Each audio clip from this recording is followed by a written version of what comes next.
Now, our next guest has been on Outsiders before. She's very popular, Yasmine Mohammed. She actually works helping women, in particular, who want to leave Islam and all that that entails.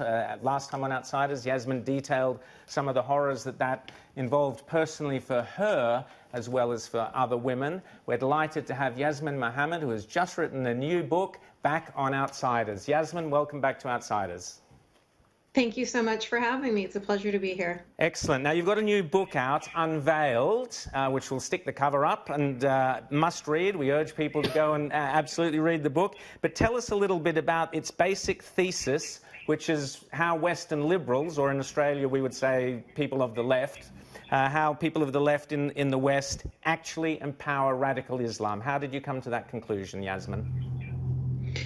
Well, in this book, it's basically my life story, so it's a memoir, but it's also a polemic that's outlining, all of these aspects, not just in my life, but in general, of how I saw this intersection between Islamism and leftism. Now, technically, I should have said the left as well in the title.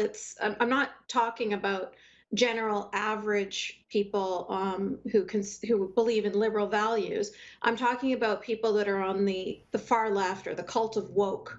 Yes. But unfortunately, that it seems to be that cult is growing bigger and bigger. And one example would be how in America there was an Olympian that wore a hijab, and she didn't win gold. And there was another Olympian, another Muslim woman, who did wear hijab. And Hillary Clinton chose to champion the woman who did not win gold, but was wearing a hijab, for example. Yes. And then Mattel went ahead and decided that they wanted to make a Barbie of this woman too. And the Barbie, of course, was wearing hijab. So through that, we can see the American left, the politically, as well as American corporations, supporting something like the hijab, which is a fundamentalist religious modesty clothing that gets women imprisoned, that gets women killed all across the world, not just in countries like Saudi Arabia, Iran, and Afghanistan, but girls can be killed all over the world for refusing to wear this piece of clothing. And so it is it's a far right Islamic fundamentalist piece of clothing that a lot of people in the Muslim world are fighting against, risking their lives to fight against. And then to have people who consider themselves, people that believe in liberty and in freedom, championing this piece of cloth, putting it on the cover of Sports Illustrated, that's just an example of that hypocrisy, of that betrayal of freedom, that betrayal of feminism, and that betrayal of liberalism. Rita? Well, they've made the hijab into some sort of fetish symbol of diversity, isn't it? It's a celebration of inclusiveness and diversity, as opposed to the fact that it is actually a tool of oppression, and it's used to subjugate women around the world. And you said it's not just Saudi Arabia and Iran and Islamic nations. You yourself were once wearing Muslim veils, and when you told your mother that you didn't want to wear it anymore, tell us what happened. What happened in your own family in Canada when you said, I don't want to wear this garment anymore? When my mother saw me without the hijab on, she threatened to kill me, because she felt that the next step after removing hijab would be to leave Islam. And she needed to kill me before I left Islam, because she didn't want to be responsible for having a non-Muslim child. She didn't want to suffer the consequences of that, burning in hell for eternity, because she failed to raise her daughter properly. So yeah, that was here in Canada. There have been girls that have been killed here in Canada too. So I'm actually lucky that I was just threatened with death. And you haven't seen your family for years now. You have no contact with them after that incident? No, I did not. I took her very seriously, and I haven't seen her for 15 years now. Wow. Now, Yasmine, tell us also about the women who come to you. Last time we spoke, we talked about your website and people coming to you. How has that developed over the last year?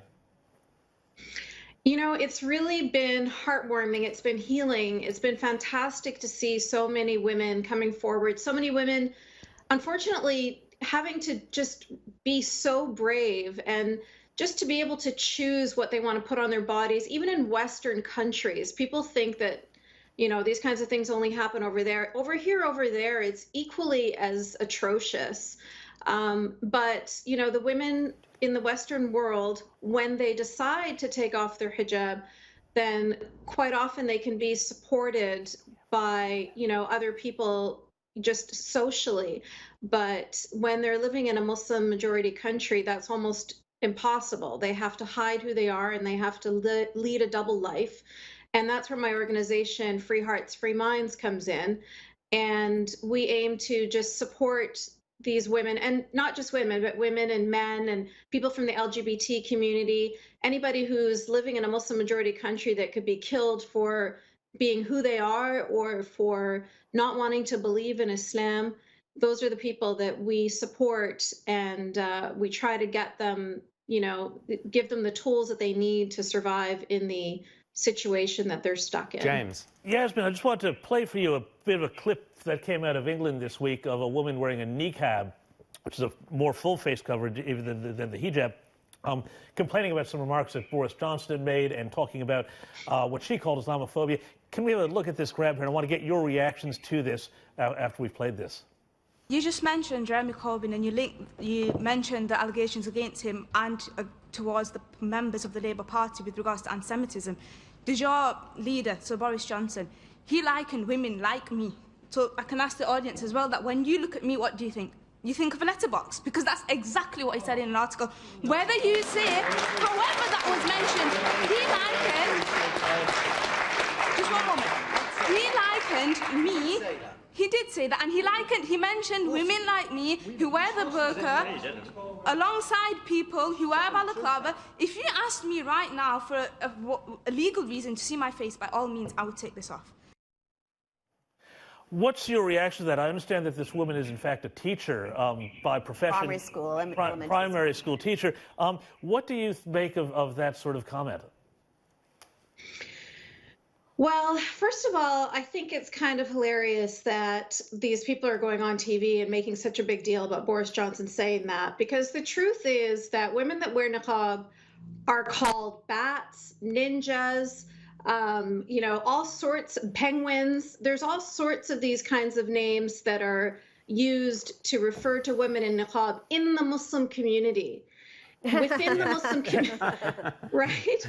Yeah. Like these women within the Muslim community are recognized as extremists. That clothing is the clothing of somebody who is a Muslim extremist. When I wore the niqab, I was wearing it when I was married to a member of Al-Qaeda. I was married to a jihadi who trained people to blow up U.S. embassies in Tanzania. So that's the level of the people that wear niqab. So I just wanted to make that clear, that with Boris Johnson saying that they look like a letterbox is not nothing compared to what the kinds of things that are said about these women within the Muslim community. And that is why the niqab is restricted or banned in Muslim majority countries. Well, it is. It's banned in some Muslim majority countries. It's certainly banned in France. And France looks at those full face veils as political Islam, not a religious garment. And you wore it. Tell us how you felt when you were forced to wear this, when you were married off to a jihadi. How was life under the veil with your face covered? Yeah, so I describe it as a portable sensory deprivation chamber. I mean, anybody can just imagine, right? It blocks out your sense of hearing, your sense of smell, your sense of sight, your sense of touch, because I had to wear these gloves that were delivered from Saudi Arabia as well. You do not feel like you're even part of the society. Wow. You feel like a ghost walking around where you can see people, but they can't see you. I mean, just imagine. You can't, people can't see your facial expressions. You can't really make eye contact with anybody. Children are scared of you. It's a horrible, dehumanizing garment that is the most effective way to diminish a woman into absolutely nothing. Yasmine Mohammed, always fantastic to see your face, definitely, and to see your face on Outsiders. Thanks so much for coming on again, and we'll chat next year. And great work on the book, Unveiled, and we urge outsiders to go and buy Unveiled by Yasmine Mohammed. Thanks, Yasmine. Thank you.